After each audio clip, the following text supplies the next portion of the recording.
Hey guys, I'm Hunter with Nelson Insurance. I'm going to go over why getting into a niche is so important with insurance. I think this is a fairly common deal, but yeah, I'm going to go over why getting into a niche is so important and what niches maybe are good to get into. So we do a couple different niches. Main one is trucking. I'm not going to get into all the other ones because I don't want to give away all my trade secrets and create some competition. But when you guys have a niche, um, you can build your carriers around it, which I think is really one of the main things, and then you get a ton of referrals from it. So like, let's say you got into trucking, right? You want to go get Great West. Great West requires, probably 5 mil in premium to even get a conversation, probably 10 mil to really get an appointment.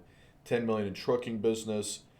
10 million in premium is over the average sized independent insurance agency, because the average insurance agency is about $1 million in revenue, maybe. And I think that's a little bit high.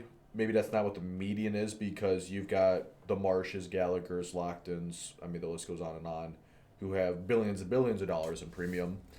Um, I mean, about 1 million is really the average revenue for an insurance agency. So, if you want to go get a really good appointment for, somebody, well, you're never really going to dominate that space without the really good carriers. Not too much, right? And to really go get the good carriers, you got to be specialized in it. You got to have a niche in it. You got to be certified in the stuff, like going and get the TRIP, the TRS, the TCS, whatever the heck the other one is. Um, so I mean, you got to be specialized in the field. You want to go get you want to go after contractors. You want to go get acuity auto owners, Merisure. I mean, there's a million of them. Century, those contractors, stuff like that. I think. You got to be specialized in it. You want to show, hey, I've got 5, 10, 20 mil in premium on the books with this industry, with this niche. So that way you can go write more of them because it's all a J curve, right? So you go write 20 contractors. Okay, you're slightly up here. I'm gonna start like kind of the bottom of the screen here, right? You're slightly up, okay. Then you go write 40, whatever. But like if you're kind of not there with the carriers, you got a couple like, I got a carrier that does kind of everything. CNA, Hartford, whatever the case is, right? You're not really gonna hit that J curve until you get those really good carriers and you're in those associations. You know the industry in and out. Because if you go do 20 different things too, you're gonna have an claim like crazy because there's gonna be something you don't know. You gotta know the industry to really know what you're doing. And when I get into trucking, I know all the filings. If I don't post a filing and this guy loses loads, uh, revokes his authority, anything on those lines, I'm getting sued out the wazoo because I don't know what I'm doing. I don't know the filings. If you go sell a policy and you haven't read the cargo forms, and this guy's a reefer, and I go, oh, reefer, I don't know what the heck that is. And I go sell him a reefer cargo policy, but it excludes eggs and meat and milk or whatever the case is, because seafood, that stuff's commonly excluded. Well, shoot, when this guy's hauling $250,000 in eggs, I'm screwed. But the carrier doesn't even hardly tell you that stuff most of the time. So you got to know the policy forms for that. So unless you want to go read 40 different insurance carriers' policy forms and know all of them for each type of industry, go niche down into something. You're gonna be way more efficient. You're gonna get way more referrals. You're gonna know what you're doing. You're gonna have way more carriers for that niche, and training is a million times easier. When you go have a CSR and they're doing a contractor one day, a garage policy the next, and then a trucker, like they got to go learn all that stuff. So whether you're an agent and you get assigned CSR or you're an agency owner, either way, it makes sense to niche. So some good niches to really get into, in my opinion, is something you just gotta know it. I mean, it doesn't even matter. Like I know a guy who niched in cyber, which I know is not an industry, but he knew cyber in and out because there's not a whole lot of carriers for it. Not a lot of people have it, and he kind of knew like where the cyber risks were. The guy sold like $1.5 million in premium in cyber in his first year. I'm like, this guy's choosing the last line anybody wants to sell. Another line that literally nobody cares about, nobody wants to sell is flood. There's a flood guru out there, and the guy's got I don't know how many millions on the books, but he's got a good insurance agency. And he's gotten like 150. leads in like a week or a month or something, like maybe like 300 in a month or something like that. I'm like, holy crap! Most home and auto people would be begging to get 300 leads in a month.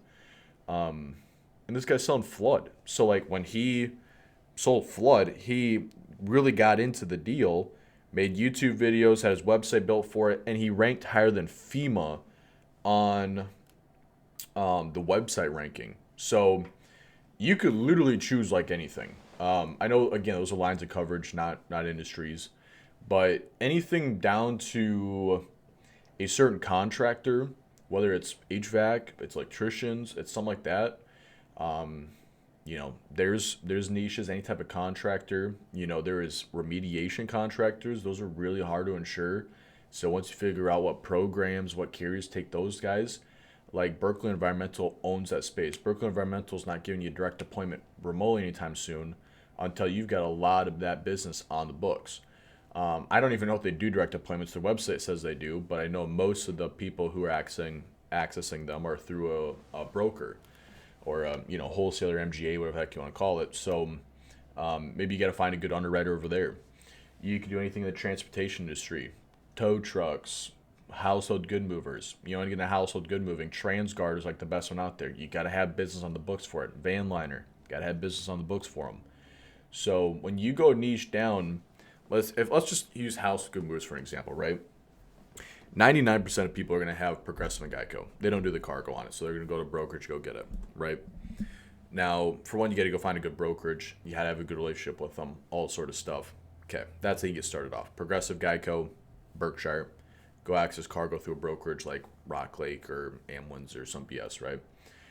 Now you got that. There are big fleets out there of household good movers. So you want to keep building it up. Now you want to go get TransGuard. TransGuard's really good. They probably want a couple million on the books before you go get them. So go get $1 million, $2 million, $3 million on the books. Go get TransGuard. Once you got a couple more million, go get Vanliner. Now you've got literally the whole marketplace. You can't lose on pricing. Worst case scenario, you just got to AOR the policy. You know the industry better than anybody else. Everybody's referring you because they go, this guy's got Vanliner. Save me a bunch of money. Holy crap, nobody else had them. I was with Progressive and some other rinky-dink one for my my cargo. And now it's just a J curve, right? Now you got another carrier. Boom. Another carrier. Boom. Everybody knows me. I'm sure everybody's referring me. It's just, it's just a J curve there, right? So you can niche down in anything. There are auto body shops. If you got auto owners, there's a lot of people do auto body shops. Travelers, Acuity, Guard.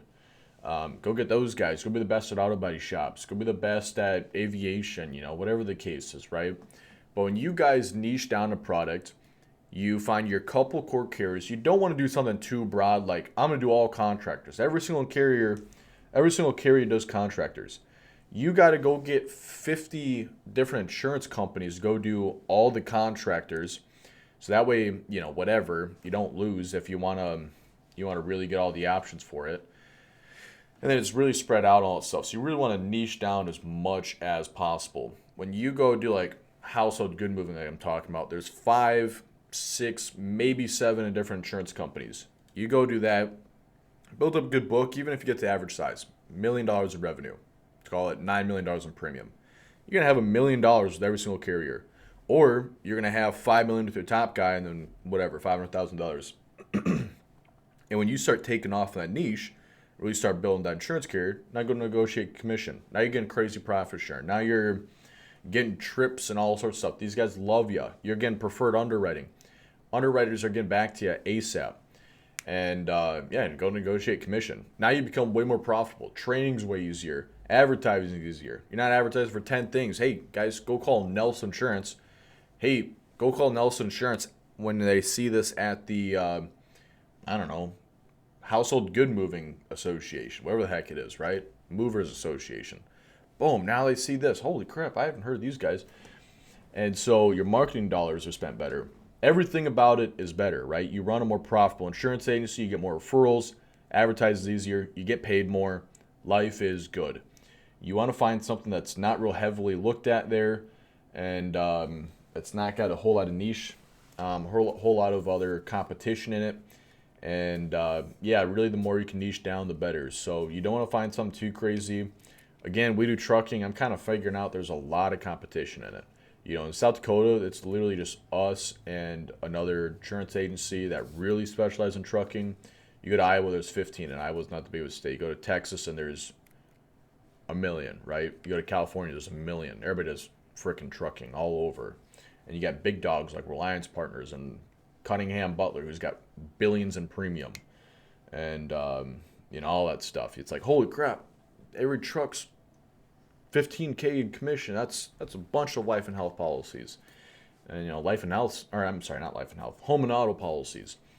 So it's not all about finding the biggest commission checks either. Cyber is a $2,000 policy for like a small business.